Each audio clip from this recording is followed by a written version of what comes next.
أعوذ بالله من الشيطان الرجيم بسم الله الرحمن الرحيم قال الله تبارك وتعالى في القرآن المجيد والفرقان الحميد الرحمن علم القرآن خلق الإنسان علمه البيان اساتذہ کلام اور عزیز طلبہ،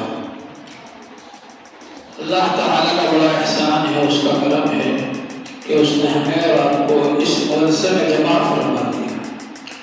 یہ مدرسے کی زندگی یہ آپ کی زندگی بنانے کے لیے ہے، جیسے یہ دنیا کی زندگی آخرت بنانے کے لیے ہوتی ہے، ایسے ہی مدرسے کی زندگی ہماری بعد والی زندگی کو بنانے کے لیے ہے۔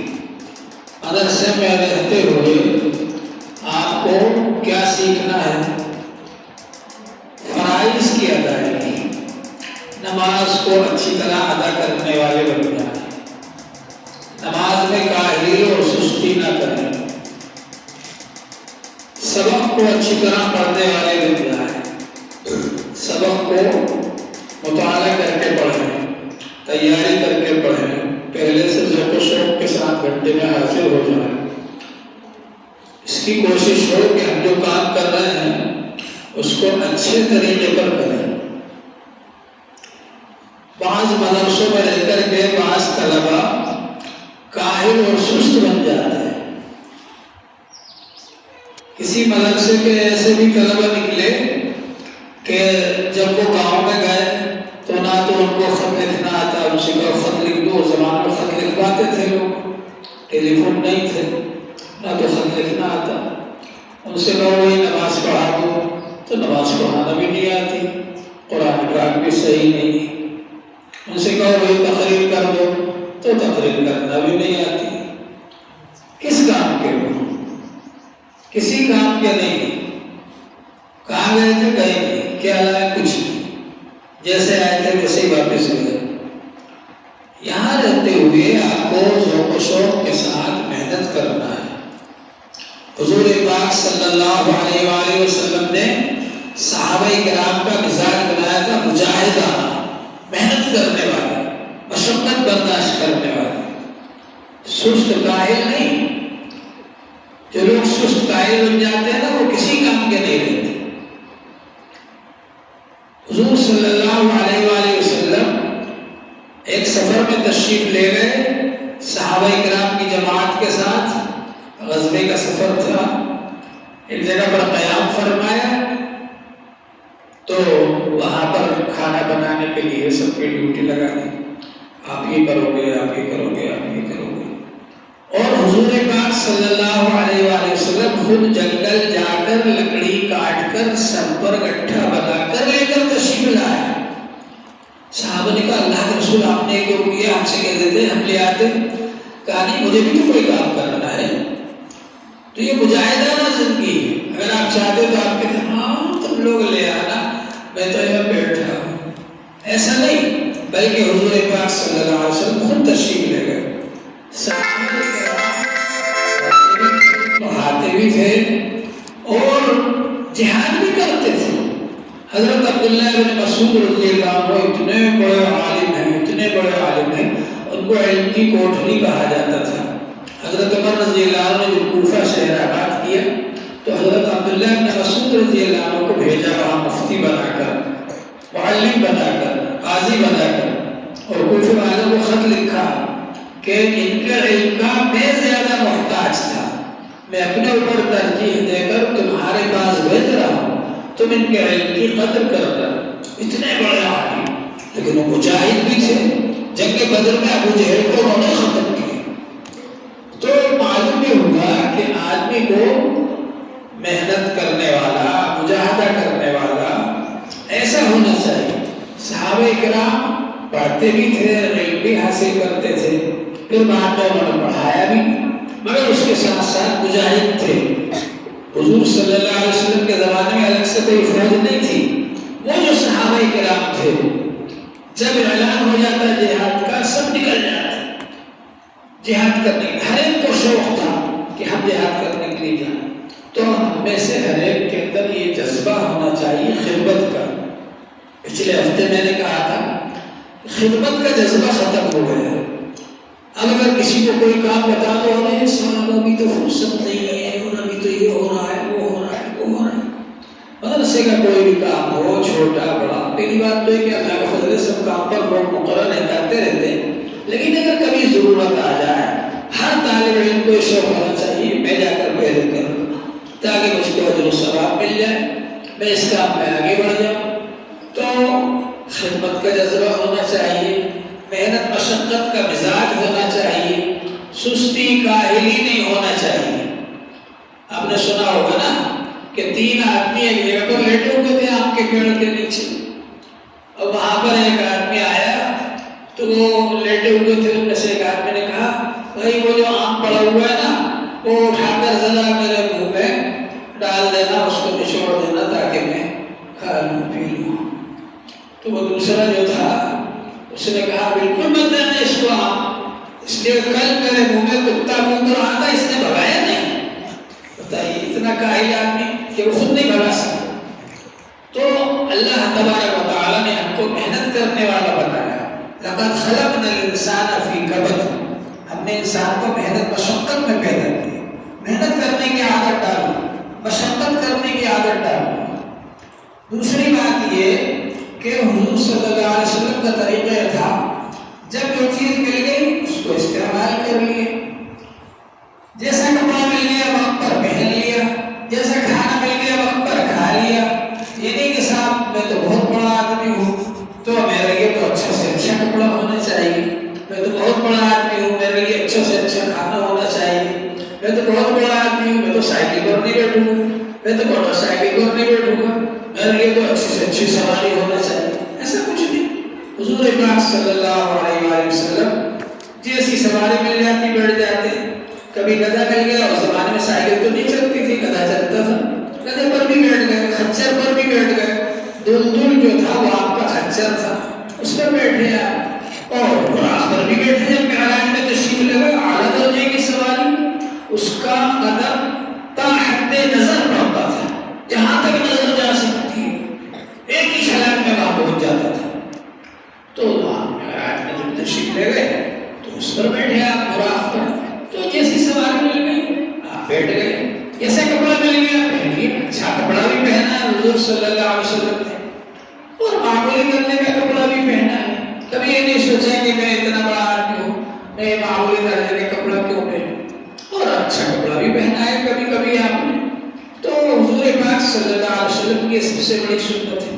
اسی طرح حضور پاک صلی اللہ علیہ وآلہ وسلم کے بارے میں آتا ہے ما عاب رسول اللہ صلی اللہ علیہ وآلہ وسلم طعاما قط، کہ حضور صلی اللہ علیہ وسلم نے کھانے میں کبھی عیب نہیں لگایا، جیسے کھانا مل گیا کھا لیا، اور گھر میں بھی آپ جاتے تھے اگر کھانا تیار نہیں ہو تو یہ نہیں چیخ پکار کریں جیسے آج کل کے لوگ ہوتے ہیں کہ اگر گھر میں کھانے میں دیر ہو گئی تو قیامت برپا کر دی، برتن اٹھا کے پٹک رہے ہیں، چیخ رہے ہیں، چلا رہے ہیں، گالی بک رہے ہیں۔ نہیں، ایسا کچھ نہیں، حضور پاک صلی اللہ علیہ وسلم اس میں شریک ہو جاتے ہیں، روٹی پکوانے میں، روٹی سکوانے میں شریک ہو جاتے ہیں، آپ گھر کے کام کاج میں شریک ہو جاتے ہیں۔ یہ نہیں کہ آپ اس پر اعتراض کریں ابھی تک کیوں نہیں ہوا۔ تو یہ حضور صلی اللہ علیہ وسلم کے طریقے ہیں، ان چیزوں کو اختیار کرنا چاہیے، غصہ بالکل نہیں آنا چاہیے۔ حضور صلی اللہ علیہ وآلہ وسلم نے فرمایا لا تغضب، غصہ نہ کرو۔ اسی طرح سے یہ کوشش ہونا چاہیے کہ ہر کسی کی چیز بغیر اجازت کے استعمال نہ کریں۔ اگر کسی کی چیز اجازت سے استعمال کی، جتنا کم سے کم استعمال ہو سکتا ہو اس کو واپس کر دیں، تو کسی کی چیز بغیر اجازت کے استعمال نہ کریں، ورنہ اس سے کیا ہے لڑائی جھگڑے ہوتے ہیں۔ جن چیزوں سے لڑائی جھگڑے ہوتے ہیں ان سے ہم کو بچنا چاہیے۔ دوسرے کی توہین نہ کریں، تحقیر نہ کریں کہ یہ خراب آدمی ہے، برا آدمی ہے، اچھا آدمی نہیں ہے، کسی کے بارے میں اس طرح سے کرنا۔ الغیبۃ اشد من الزنا، غیبت زنا سے بھی زیادہ سخت گناہ ہے، غیبت سے بچیں۔ اسی طرح چغل خوری، حضور صلی اللہ علیہ وآلہ وسلم نے فرمایا کہ لا يدخل الجنة قطاع، چغل خور جنت میں نہیں جائے گا۔ جی اس طالب علم کی برائی استاد سے جائے کر دی، استاد کی برائی طالب علم سے کر دی، اس طرح سے کیا ہے لڑائی جھگڑے پیدا ہوتے ہیں، اس سے بچنا ضروری ہے۔ اسی طرح حضور پاک صلی اللہ علیہ وآلہ وسلم نے ارشاد فرمایا کہ بدگمانی سے بچو، کسی کے بارے میں برا گمان مت کرو۔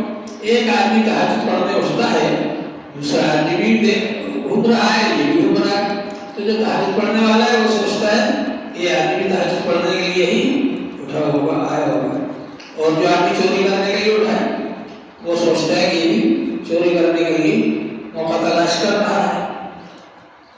تو بات زبان پر آگے تو کہہ دوں کہ چوری جو ہے پچھلے سال بہت ہوئی چوری، اور حضرت تھانوی رحمۃ اللہ علیہ سے کسی نے کہا کہ طالب علم بھی چور ہوتے ہیں، تو حضرت فرمایا نہیں، چور بھی طالب علم بن جاتے ہیں، پہلے سے چوری کی عادت ہے اور مدرسے میں آگے داخلہ لیا طالب علم بن گئے اور چراتے رہتے ہیں مال اسباب لوگوں پر، تو چور بھی طالب علم بن جاتے ہیں۔ اس لیے ہر آدمی اپنے سامان کی خود حفاظت کرے، اپنے مال کی خود حفاظت کرے۔ اگر آپ کے پاس پیسہ ہے تو یہاں پر جمع کر دیں مدرسے کے اندر، دفتر میں یا استاد صاحب کے پاس، تاکہ وقت ضرورت آپ تھوڑا تھوڑا لیتے رہیں۔ لیکن اگر اپنے پاس رکھیں گے اور کسی نے دیکھ لیا تو وہ ہاتھ صاف کر دے گا، تو اس لیے اس کا خیال رکھیں، ہوشیار رہیں ایسے لوگوں سے۔ ہم جب گئے تھے دارالعلوم دیوبند تو ہمارے ایک بزرگ تھے حضرت مولانا ارشاد احمد صاحب مبلغ دارالعلوم دیوبند، تو انہوں نے فرمایا تھا کہ اتنا بڑا ادارہ ہے، یہاں پر جبرائیل امین کا جانشین بھی مل جائے گا اور شیطان لعین کا جانشین بھی مل جائے گا، اب تمہاری مرضی ہے تم کس سے چاہو دوستی کر لو۔ تو یہ کوشش کریں کہ اچھے لوگوں سے ہماری دوستی ہو اور ایسے لوگوں سے دوستی نہ ہو جو کہ ہم کو گھمانے پھرانے کے لیے باہر لے جائیں یا جو کہ ہم سبق کا ناغہ کروائیں یا جو کوئی اور ایسی بات پیدا ہو ہمارے اندر۔ تو چوری سے بچنا ہے۔ میں نے کہا تھا کہ 3 چیزوں کی وجہ سے یہاں خراج ہوتا ہے، لڑائی جھگڑے کی وجہ سے، چوری کی وجہ سے، آوارہ گردی کی وجہ سے، 3 چیزوں کی وجہ سے خراج ہو جاتا ہے، اس سے بچنا ہے۔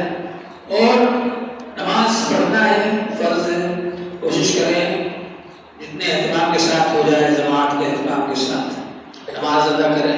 یہ نہیں کہ ہر بات کھڑی ہو گئی، ہم دھیرے دھیرے اٹھ رہے ہیں، آہستہ آہستہ جا رہے ہیں، پھر وہاں پہنچے، پھر وضو کیا، پھر آئے جب تک جماعت ختم ہو گئی، ایسا نہیں، بلکہ اذان ہو یا اذان سے پہلے ہی آپ آ جائیں وضو کر کے، یا اذان کے فوراً بعد آ جائیں وضو کر کے، تاکہ جماعت کے ساتھ نماز پڑھیں۔ تو اس کا اہتمام ہونا چاہیے۔ تو فرض نماز ادا کرنا ہے اور سبق کو یاد کرنا ہے، پڑھنا ہے اہتمام سے، سبق کو اس کو یاد کرنا ہے اور آموختہ یاد کرنا ہے، یعنی علمی مشغلہ ہونا چاہیے، ذوق و شوق کے ساتھ آپ علم حاصل کرنے میں، یاد کرنے میں لگے رہیں۔ ایسا نہ ہو کہ سختی کی جائے آپ کے اوپر جب آپ یاد کریں، نہیں، آپ کو خود شوق ہونا چاہیے۔ میں ایک بات کہا کرتا ہوں کہ ہر طالب علم کے اندر اپنی ذمہ داری کا احساس ہونا چاہیے، اپنی فرض شناسی ہونا چاہیے، بھائی مجھے تو یہ کام کرنا ہے، کوئی کہے یا نہ کہے، یعنی کہ کوئی آ کر کہے جب ہم نماز پڑھیں، کوئی آ کر کہے جب ہم سبق میں بیٹھے، نہیں، ہمارے اندر یہ احساس ہونا چاہیے۔ ہم پہلے سے تیاری کر لیں، فجر کے بعد مجھے کیا کام کرنا ہے، فجر کے بعد قرآن پاک کی تلاوت کریں، اللہ کا ذکر کریں اور دانت صاف کر لیں، جو بھی آپ کی ضرورتیں ہیں وہ کر لیں آپ، تاکہ 7:30 بجے سے پہلے آپ تیار ہو جائیں اور سبق میں آ کر کے بیٹھ جائیں۔ اسی طرح سے یہ جو ہفتے واری آپ کا پروگرام ہوتا ہے، اس ہفتے واری پروگرام میں آپ کو بیان کرنا سکھایا جاتا ہے۔ بیان کرنا سیکھنا یہ بہت ضروری ہے۔ اگر آپ کو بیان کرنا آتا ہے تو آپ لوگوں کو سکھا سکتے ہیں، اپنے دل کی بات بتا سکتے ہیں، قرآن پاک کی بات بتا سکتے ہیں، حدیث پاک کی بات بتا سکتے ہیں، مسائل بیان کر سکتے ہیں۔ اور بیان کرنا اگر نہیں آئے گا تو اس کی وجہ سے آپ کو بہت زیادہ ذلت برداشت کرنا پڑے گی لوگوں کے سامنے، اور جو بولنا جانتے ہیں وہ کچھ بھی بولیں گے کھڑے ہو کر اور آپ کو سننا پڑے گا۔ تو اس لیے یہ کوشش ہو کہ آپ بیان کرنا سیکھیں، اس کے لیے تیاری کر کے آئیں، تقریر یاد کر کے آئیں، الفاظ بھی اچھے ہونا چاہیے، مضمون بھی اچھا ہونا چاہیے، بولنے کا انداز بھی اچھا ہونا چاہیے۔ یہ سب اساتذہ کرام آپ کی تربیت کریں گے، ٹریننگ دیں گے کہ آپ کو بولنا اچھا آ جائے، تاکہ جب آپ کہیں جائیں تو اچھا سے اچھا بیان کر سکیں۔ آپ جتنے اکابر تھے انہوں نے مدرسوں میں پڑھا، مدرسوں میں رہ کر کے تربیت حاصل کی، ٹریننگ حاصل کی، علم حاصل کیا، تقریر کرنا سیکھا، اچھے اخلاق سیکھے، اچھی عادتیں سیکھی۔ اس طرح سے وہ حضرات اللہ تعالیٰ نے ان کو آگے بڑھایا۔ تو ایسے ہی آپ حضرات بھی اچھا سے اچھا اپنا کردار بنائیں، علم حاصل کریں، تربیت حاصل کریں، ٹریننگ حاصل کریں، تو انشاءاللہ تعالیٰ یہاں سے جب آپ نکلیں گے تو لوگ آپ کو دیکھیں گے، آپ سے علم سیکھیں گے، آپ کا بیان سنیں گے، قرأت سیکھیں، آپ نعت پڑھنا سیکھیں۔ بعض بچے ماشاءاللہ اچھی نعت پڑھنے لگتے ہیں، بعض بچے اچھی تقریر کرنے لگتے ہیں، تو یہ سب سیکھنے سے آتا ہے۔ سیکھیں گے تو انشاءاللہ تعالی آپ بھی آگے بڑھیں گے، اور یہ مدرسہ ہے، یہ اساتذہ کرام ہیں، یہ آپ کی رہبری کرنے کے لیے تیار ہیں، اور ہم چاہتے ہیں کہ جو بچے آگے بڑھنا چاہتے ہیں ان کے لیے آسانیاں پیدا کی جائیں، تاکہ وہ فارغ ہو کر بے فکری کے ساتھ اپنے علم حاصل کرنے میں اور پڑھنے میں لگے رہیں، تعلیم حاصل کرنے میں لگے رہیں۔ اللہ جل شانہ ہم سب کو عمل کی توفیق عطا فرمائے۔ وآخر دعوانا الحمد للہ رب العالمین۔ ہو گیا؟